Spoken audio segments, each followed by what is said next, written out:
چجوری حتی بگذارم برم پیش اون دوتا افریته؟ افریته احمد ها خواهد نقدر روزا جیغ جیغ میکنی شبا تو خسته میشی میخوابی نمیدونی شاید بگی قلب و خرگوش میفرسته. راست میگه؟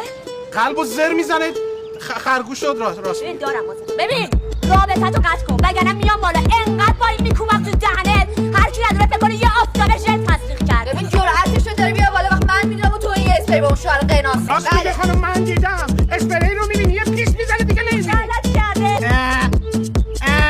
هر اتفاقی تو این ساختمون میفته میندازن گردن من اسم من میاد. یه بیوه خواستت کل زیر زمین رو برداشته برو خودتو سیاه کن خدا ازتون نگذره الهی.